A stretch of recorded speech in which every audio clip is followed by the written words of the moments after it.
Jadi bila tak boleh bentuk kerajaan, faham, saya berunding. Saya jumpa Yang Berhormat Datuk Seri Wan Rosli 3 kali kita jumpa. Saya jumpa dia, jumpa, bincang, muafakat bagi PAS, bagi Perikatan Nasional. Kami sedia duduk bersama, kita takbir bersama kerajaan, faham, dan kita dapat 2/3 majoriti yang kukuh. Oh, dia kata PH offer dia sebagai menteri besar. Ya. Saya kata kami tak apa, saya bincang dengan Tuanku Presiden, saya bincang Tan Sri Muhyiddin, saya kata ada masalah. Kalau BN nak kekal menteri besar pun kita bagi dia jadi menteri besar. Walaupun kita 17. Ya, kita 17, dia 16. Kali ikutnya kita lah. Itu belum tambah Don Tioman satu lagi tu. InsyaAllah.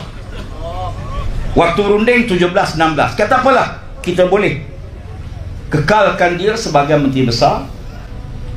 Esko kita bagi sebanyak, sebab 17-16 kursi, 5-5. Bahkan adul lantikan, fahamnya ada adul lantikan 5 orang. Ya. Kita minta pada Perikatan Nasional 3, kepada Barisan Nasional kita bagi 2, sebab dia dah pegang menteri besar. Adil tak? Itulah yang adil, itulah yang sebaiknya. Dan itulah rakyat faham nak tengok. Tapi dia kata keputusan Badan Perhubungan UMNO faham untuk bergabung dengan Pakatan Harapan. Saya tengok dia, betul ke ni? Tak, tuan-tuan, yang waras, yang rasional politik. Sebab PS duk makin hamun dia tiap-tiap hari waktu kempen pilihan raya. Penyangak, pembohong, perompak, penyamun. Saya termenung, saya kata saya kata betul ke ni? Dia kata itulah keputusan. Dia kata kami tak kisah, sebab politik ni lawan lagi bagus. Kalau tenang tu macam beli 4B je, tak seronok. Saya duk fikir pasal apa Badan Perhubungan UMNO buat keputusan bergabung dengan PS, tidak dengan Perikatan Nasional.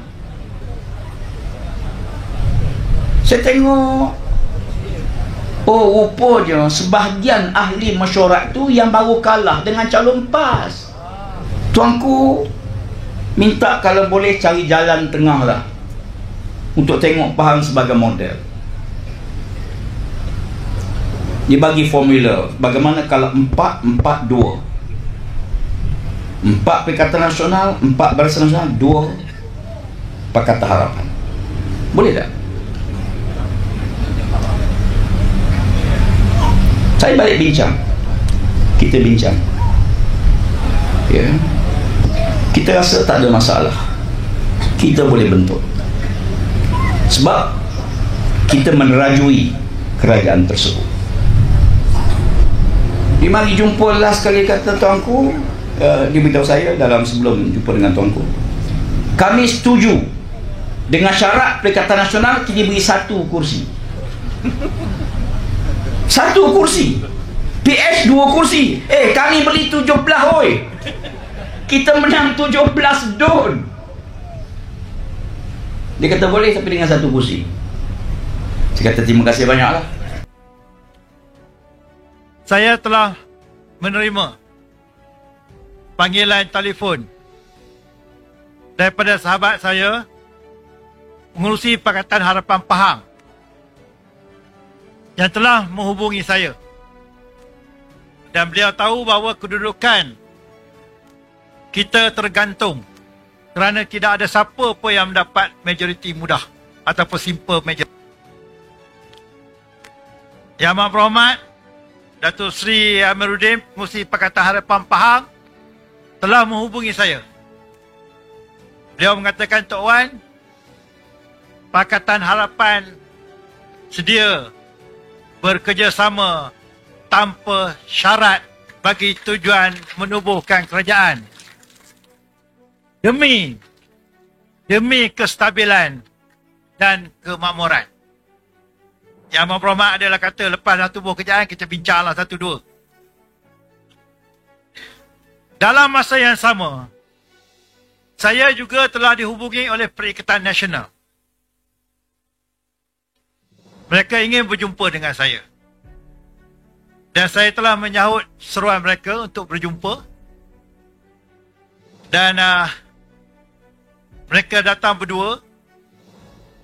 Timbalan Presiden PAS bersama dengan Dato' Idris. Dan saya bersama dengan Datuk Seri Syed Ibrahim. Dalam pertemuan tersebut, Timbalan Presiden PAS telah bercakap dulu. Saya ingatkan kepada tuan-tuan, pada masa itu kerajaan belum ditubuhkan lagi. Ayat pertama yang dikeluarkan kepada saya, boleh Syed Ibrahim ada, saksi hidup, mengatakan bahawa Tan Sri Muhyiddin telah bersetuju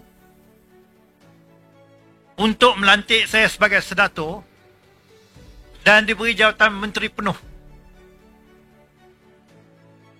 Saya ni terkejut. Orang muda-muda kata terkejut beruk. Dalam hati saya, kerajaan tak tubuh lagi ni. Macam mana boleh offer kepada saya? Saya dengar lah. Kemudian dia kata, menteri besar, mereka nak. Speaker, mereka nak. Exco seimbang.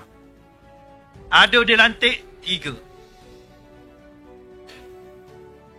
Saya kira-kira tuan-tuan dan perempuan, kalau saya lihat, nampak bukan nak berbincang, dah menetap dan menentukan. Kemudian saya jawab, saya kata, Datuk Seri, saya ada menerima tawaran tanpa syarat daripada Pakatan Harapan demi kestabilan rakyat dan untuk menubuhkan kerajaan. Bila saya cakap macam tu, dia terkancung sikit. Jadi, ekoran daripada itu, habis perbincangan, pagi besok saya dapat teks. Dia kata, setelah berbincang dengan Presiden, setuju untuk saya dilantik semula sebagai Menteri Besar. Itu pun saya terkancung juga. Sebab yang melantik Menteri Besar tu bukan dia. Kenan Agung. Tetapi yang lain-lain tu kekal, dia kata. Saya kata tak apalah. Kemudian saya dengan Yang Amat Berhormat Datuk Seri Amaluddin, kita teruskan perbincangan. Dan kita punya persefahaman yang sama. Bagi kita ialah keamanan, kestabilan, kemakmuran dan kena tubuh kerajaan demi rakyat. Itu yang kita pentingkan. Bukan kita letak syarat dan sebagainya. Dan akhirnya, datang perjumpaan kali yang kedua.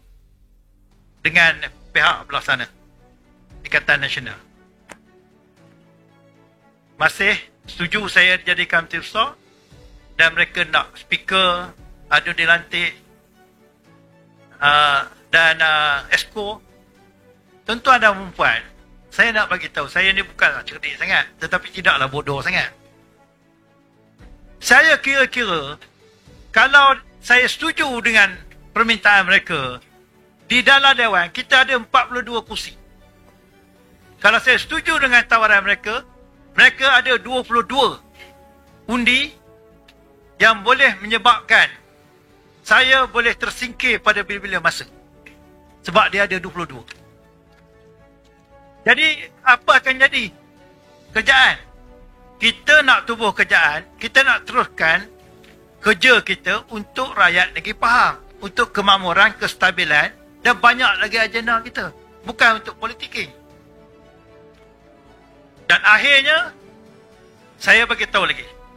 Saya kata saya mendapat Pakatan Harapan tidak berganjak. Masih nak bersama dengan kita. Kerajaan tidak akan tertubuh, tuan-tuan dan puan. Kerana Pakatan Nasional, Pakatan Harapan dengan Pakatan Nasional tidak mungkin kerajaan. Dan kita Barisan Nasional kita menghutang sebab untuk kestabilan dan untuk rakyat. Kalau kita tidak ada pendirian Barisan Nasional, sampai bila pun barisan kerajaan di Pahang ni tidak boleh ditubuhkan, yang rugi rakyat. Dan kita nak buat kerja untuk kesenambungan kita, untuk kemakmuran di negeri Pahang. Jadi ekoran daripada itu, saya dengan keputusan saya, dan saya nak beritahu kepada tuan-tuan dan puan, keputusan Barisan Nasional buat untuk bersama dengan harapan, bersama dengan Pakatan Harapan, bukan keputusan saya seorang. Datuk Seri Hassan ada 9 kursi perhubungan. Saya bawa dalam perbincangan dengan semua rakan-rakan ADUN, saya bawa dalam perhubungan, saya ceritakan apa yang saya cerita kepada tuan-tuan dan puan tadi, dan kami ahli Dewan Undangan Negeri Pahang daripada Barisan Nasional dan pengurusi ahli jawatankuasa perhubungan Negeri Pahang telah sebulat suara setuju untuk bersama dengan Pakatan Harapan.